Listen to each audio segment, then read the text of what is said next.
Okay, it is September the 28th, 2012. The time is... 9:21. It is 9:21 p.m. I'm actually sitting here with Shea Robertson and my son AJ, and what I'm going to be discussing this evening is the events that took place on September the 14th of 2012 at Stepp Cemetery. I was on my way up to Stepp Cemetery with everybody. We were meeting a friend of mine, Nancy, who does EVP sessions up at Stepp Cemetery, and it's kind of been a interest of mine here. So what I'm going to be doing this evening is I'm going to be talking to Shayna and asking her questions about what had happened to her up there on the night of September the 14th. Just to give everybody a synopsis of what was going on. I've been up at Stepp Cemetery for many years, and we have picked up voices, not as much as picture-wise, but audio-wise. We have caught a lot of voices, and we have experienced some bad unseen spirits there at Stepp Cemetery up in Morgan Monroe State Forest. That night in particular, I wanted to go up to Stepp Cemetery to test my equipment because I had just bought some new cameras, night vision cameras, and was testing out the equipment. I think basically we had just walked around and was taking pictures. We did a couple EVP sessions, and if I'm not mistaken, I think the very first EVP session we did at the stump is where we started hearing the real heavy breathing into the recorder. Now, Shayna thought it was my son James, but it wasn't. It was like right up on the recorder. After hearing that, we kind of walked around the cemetery, and we ended up by Alberto Coffa's grave, which is on the lower left-hand side of the cemetery as you walk back toward the pond on one of the logging trails. And I just turned on the night vision camera, and is that where you started to feel, you started getting a headache, right? Yeah, I started feeling uncomfortable, more at unease when we started going by his grave, but it was a little bit later on when my head started hurting. Okay, now describe what you feel as far as feeling uneasy, because I know a lot of people that will hear this will want to know, that's one of the main questions that people ask is, how did you feel at that point? Just kind of go into detail of, just put it in perspective as if something else happened in your life and how you felt at that time. I started feeling sort of like I was being watched. Not like there was people around me, but at the time where I was standing, I was pretty much by myself. I was off to the side. I started feeling like I wasn't as alone as it looked. I started feeling like something was closer to me and like something was watching me. Okay, so you had this car going by. You had the feeling of just being watched. They kind of classify that as a paranoia stage, which a lot of people will know that you kind of experience that when there's high EMFs in the area. Now, granted, we're in the middle of Morgan Monroe State Forest, and there is no electrical fields or anything electrical around that cemetery. So after you had started feeling, this paranoid feeling of being watched and stuff, what happened then? What was the next thing that you noticed that made you feel real uncomfortable? We went back towards the stump to do the second EMF reading that we did all together as a group, and as we were all sitting around talking and trying to get them to talk back into the recording, my head started hurting. It wasn't very bad at first. It was kind of like a dull ache, but I started getting really queasy and like I started getting really nauseous, and I asked my mom to, because she was sitting farther away from me, I asked my mom to come sit closer to me because I still had that really paranoid feeling like somebody was watching me. Right. And when my mom came over and sat beside me, she started talking to me and asking me what was wrong.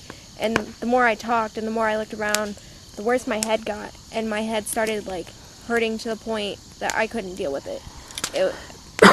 And I started getting even more uncomfortable, and I started getting even more nauseous. And that's when I asked my mom if she would walk me back to the van because I wanted to leave. Okay, so at that point, you know, it was just too much for you to handle, and I mean, it was a very bad headache. The pain in my head was intense enough that I actually used to have chronic migraines, and the pain in my head was intense enough that it was as bad as one of my old migraines. It literally was making me nauseous. My head hurt so bad. Okay, so when you asked your mom to, you know, go back to the van, and I remember this conversation, is that, you know, your mom told me that, you know, you guys were going to go back to the van, and I know that you got up and then she got up and you guys took a flashlight. Oh, you didn't have a flashlight, did you? We didn't. We had a flashlight that was attached to the end of my mom's lighter at first. As soon as we got to the top of the path, though, I was still feeling really uneasy and like something was around us. So I felt more comfortable if we had a bigger flashlight. So I hollered back and asked your son AJ actually to grab us another flashlight.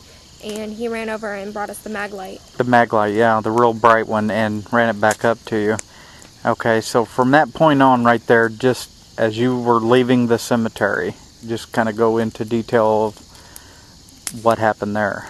From that point on, me and my mother and AJ started walking down the path because he decided to walk with us. And about halfway down the path, the whole way down the path, I was still feeling really uneasy and my head hurt really bad. My mom had her arm looped around mine because my head hurt so bad that it was actually hard for me to walk. And the whole way down the path, I was still feeling really paranoid and I was still feeling like something was around me. And about halfway down the path, we realized that we didn't have the keys to the van. So there would have been no way for us to get in the van. So we sent AJ back up the path to go get the keys. And as he was going back up, as he left, the feeling of being watched got worse. And me and my mom kept walking, and I turned around at one point because I heard footsteps, and I kept feeling something brush against me. And I actually thought that it was AJ trying to mess with me, trying to scare me. And when I turned around, my eyes adjusted to the dark.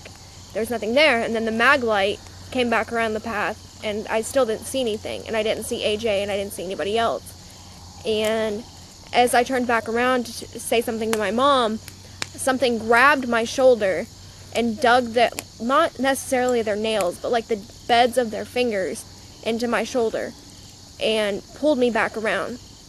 And I tried to turn back around to say something to my mom because my mom was asking me what was going on. I tried to turn back around to say something to my mom, but by that point, something had a hold of the front of my shirt and it started pulling me down the path.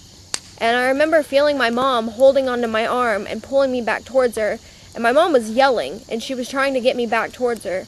But I had no control. I was literally being drugged back up the path. Toward the cemetery. Back towards the cemetery. And I don't know how, but somehow my mom, it just released me, I guess. Because somehow my mom pulled me back around. And by that point, the entire time I was being drugged, I didn't feel like I could breathe. I felt like all of my oxygen had been sucked out, and I felt like I was being suffocated the whole time I was being drugged. And when I got released, I guess you could call it, I turned back around and I started gasping for air, and that's when I started crying and I started freaking out. And my mom comforted me and was trying to figure out what was going on. And that's when I told my mom what was going on. And then about 20 to 30 seconds later, AJ came back down the path and asked what was going on and asked why we were still there. And that's when I briefly explained to him what had happened. Now, since that altercation, and folks, I'm going to tell you right now, the group that I have been with, South Indy Paranormal, we have done many releasing ceremonies, as so-called, up there, and we definitely know that there is an angry spirit there that keeps all the people inside of the cemetery in the bounds of the cemetery. And it is my belief that this person or this spirit that was unseen, that was grabbing Shea, was trying to get her back into the cemetery. And I know for a fact that, it's not good to take young adults into the cemetery. And I mean, there's a lot of there's a lot of scrupulations, or if that is even a word, of taking kids into dangerous territory, which we did not consider this dangerous at all, to the point of where it would actually physically attack somebody. But I would also like to point out the fact that my whole life I have also been really sensitive to spirits and different entities like that. Early on in childhood, I have experienced different physical manifestations of spirits, and I've seen spirits before, and I've heard them, and I've had the sensitivity my whole life.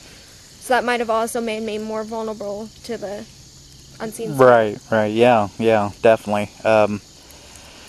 So what we are planning to do, and I'll take any feedback I can on this, because I am going to post this to Facebook or on YouTube with just a still video of Stepp Cemetery, along with this interview that I'm doing. I mean, granted, it's 2 weeks later. Ever since this attack, she's not really felt right amongst herself. So we are definitely going to try to go back tomorrow night. We're going to be very cautious. We're going to use the prayer protection, the salt, cleansing, and say a prayer before we go in and a prayer before we go out. I will be videotaping this whole episode that we go to tomorrow, which will be September 29th. But this audio will go out today on September 28th. I will have audio and video available. And anybody in the paranormal community that does hear this, please share it, because, strange stuff does happen up there as well in other places. And you just got to be really careful with everything that you do in the community and stuff, and when you go to dangerous places like this. So folks, we'll continue this conversation tomorrow night, and we'll see what happens.